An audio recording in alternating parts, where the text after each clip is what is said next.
আসসালামু আলাইকুম প্রিয় ভাই বোনেরা, কেমন আছেন সবাই? শুরুতে আমরা ছোট্ট একটা ক্লিপস দেখে নিব।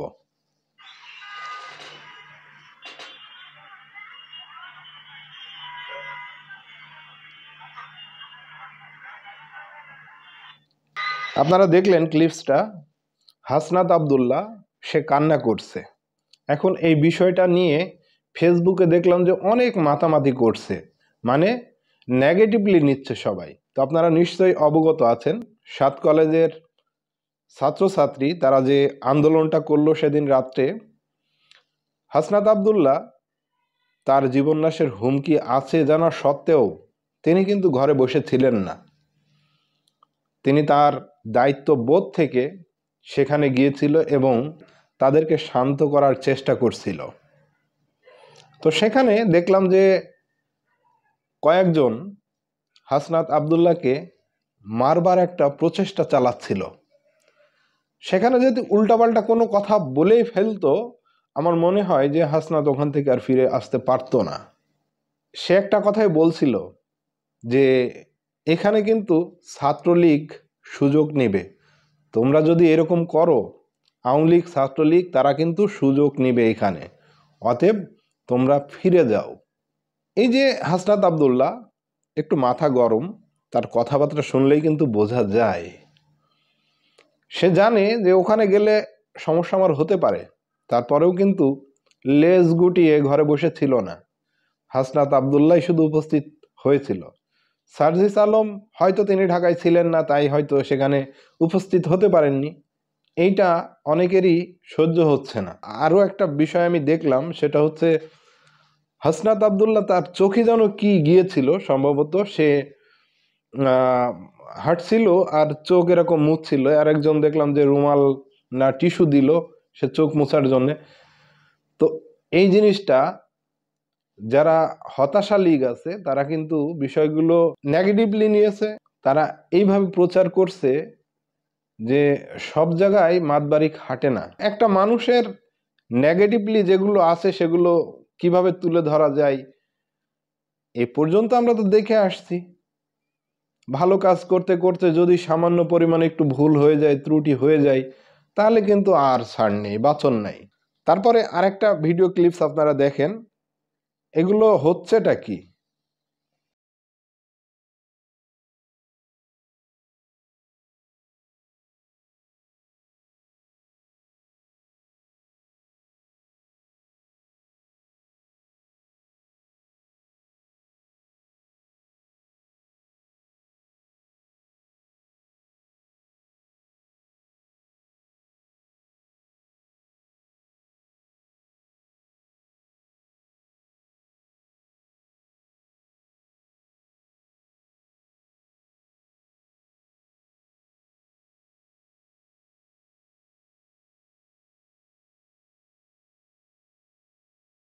ভিডিওটি দেখলেন, গণশত্রু সব লটর পটর।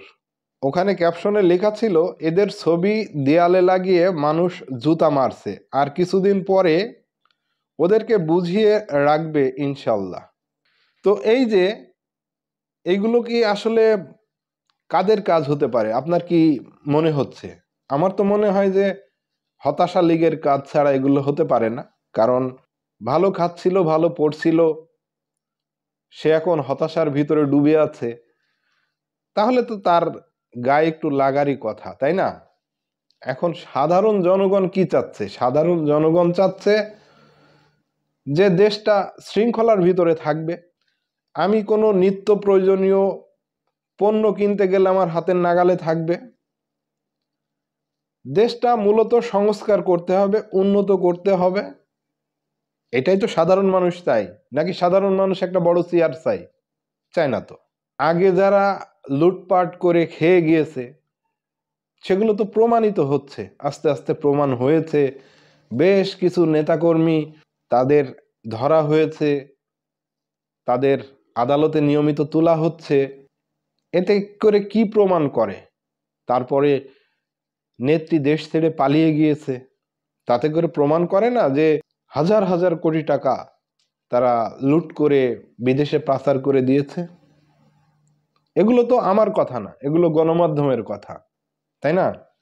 তাহলে তাদের যে চেলাবেলা ছিল, মাঠকর্মী ছিল, তাদের তো গা জ্বলতেই পারে। অতএব তারাই এই ধরনের কাজকাম করবে। এখন একজন মানুষ চায় দেশটা উন্নত হোক, ভালোভাবে দেশটা চলুক, তারা তো আর এরকম ধরনের এই যে বিভিন্ন পোস্টারিং করবে না দেওয়ালে দেওয়ালে, তাই না?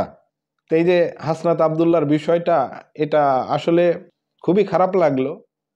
একটা মানুষ এত কিছু করলো, হ্যাঁ মানছি, সব যে 100% হবে এমন তো কোনো কথা না।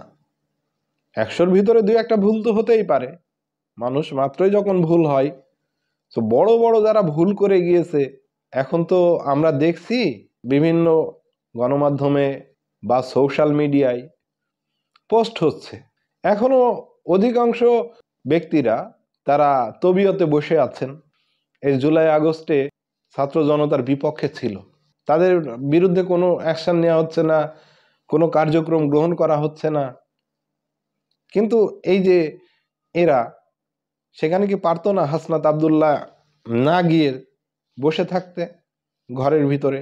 পারতো তো, তবুও তো সাহস করে সেখানে গিয়েছে। এই সাহসটাই বা কয়জনে দেখায়? জানে যে ওখানে গেলে আমি সুস্থভাবে আর ফিরে নাও আসতে পারি, তা জানা সত্ত্বেও তো সেখানে গিয়েছে। এটাই বা কম কিসে, তাই না? সবশেষে একটা কথাই বলবো, মন মাইন্ড চেঞ্জ করেন আপনারা। আপনারা দেখেন, এই যে আমরা দেখতেছি, হ্যাঁ আশানুরূপে কোনো কিছু হচ্ছে না, কিন্তু ধীরে ধীরে তো হচ্ছে। তাকে সময় দিতে হবে, ডক্টর ইউনূসকে সময় দিতে হবে। কিন্তু এগুলো কি আপনাদের চোখে পড়ছে না যে আরেকজন নির্বাচন করে কান্নাকাটি শুরু করে দিয়েছে যে নির্বাচন কখন হবে আর আমরা কখন তবিয়তে যেয়ে বসবো? আর সেই রূপ তো সবারই চেনা, বাংলাদেশের মানুষের সব দলের রূপই চেনা আছে। এদের উপর একটু ভরসা করা যাক, এরা কি করে এটা একটু দেখা যাক। 5 মাস 6 মাস হইল কেবল, এখনই যদি লাফালাফি হয়, নির্বাচন হোক আরো 4-5 বছর পরে হোক, সমস্যা কি? তাতে করে দেশটা যদি ভালো থাকে, থাকলো, জাতীয় নির্বাচন তো হবেই, যে কোনো একটা দল তো ক্ষমতায় যাবেই। এখনই যাওয়ার জন্য কান্নাকাটি শুরু করে দিয়েছেন, এবং তাদের নেতাকর্মীরা যে বিভিন্ন জায়গায় চাঁদাবাজি করছে, মারামারি করছে, হ্যাঁ এগুলো তো গণমাধ্যমে আসছে, কিন্তু তারা বলছে না না হতেই পারে না। যেগুলো উঠে আসছে সেগুলোই তো মানুষ বিশ্বাস করবে, তাই না? আমি তো মনে করি হাসনাত আবদুল্লাহ বাগের বাচ্চা, কারণ সে যে সাহস করে ওখানে গিয়েছে, এটাই হচ্ছে অনেক ধন্যবাদ তার। এখানে বুঝতে হবে, দেশপ্রেম না থাকলে কিন্তু সেখানে একটা মানুষ যায় না। তার নীতি যদি খারাপ থাকে, তার ভিতরে যদি খারাপ উদ্দেশ্য থাকে, তাহলে কিন্তু সে বলতে পারতো যে দূর, ওই নেতা কি জন্যে ঘাড়ে নিব, ওখানে আমার যাওয়ার কোনো দরকারই পড়ে না। কিন্তু সে তো গিয়েছে, তাই না? কিছু মানুষ থাকবেই, বিপক্ষে থাকবেই, এটা আমি জানি, খুব ভালো করেই জানি। একটা মানুষ যখন ভালো কোনো কাজ করবে, তার পিছে 2-10 জন খারাপ মানুষ লেগে থাকবে, এটাই স্বাভাবিক। অতএব ওইদিকে কান দিলে হবে না, ওইদিকে ওইসব কথাবার্তা গায়ে মাখলে হবে না। তো যাই হোক, ভিডিওটি শেষ করলাম। হাসনাত, সার্জিস এবং নাহিদ, আসিফ মাহমুদ, তাদের জন্য দোয়া থাকলো। তারা হচ্ছে ইয়ং বয়সের উপদেষ্টা, তারপরে সমন্বয়ক, কেবল তো এসেছে, এতটা বুদ্ধি হয়নি এখনো, বা ওইরকম মন মানসিকতা তৈরি হয়নি যে সবই পকেটে ভরবে। এর ভিতরে তো আসিফ নজরুল, তার তো মানুষ পদত্যাগ চাচ্ছে, কই এ বিষয়ে তো আহ, কেউ কোনো গুরুত্ব দিচ্ছে না। অনেকেই নিউজ করলো, ইলিয়াস হোসেন, পিনাকি ভট্টাচার্য, এরা তো নিউজ করেছে, বিষয়গুলো তো তুলে ধরা হয়েছে, তারপরেও তো কোনো কিছু দেখছি না। তাহলে যে ব্যক্তিটা একসময় বলেছিল এরকম সুযোগ যদি একবার আসতো, মানুষের হৃদয় জয় করে ফেলতাম, শুধু চেষ্টা করতাম মানুষের হৃদয় কিভাবে জয় করা যায়। সুযোগ এসে মানুষের হৃদয় জয় করেন। মানুষের হৃদয় জয় না করতে পারলে তাহলে তারা সবসময় চাইবে যে পদত্যাগ করেন, পদত্যাগ করেন, বা একটা সময় বাধ্য হবে জোর করে পদত্যাগ করাইতে। যাই হোক, মূলত এই ছিল ভিডিওটি। সবাই ভালো থাকবেন, নতুন হলে চ্যানেলটি সাবস্ক্রাইব করবেন, ভিডিওটি শেয়ার করতে ভুলবেন না। দেখা হবে পরের কোনো ভিডিওতে। সালামু আলাইকুম।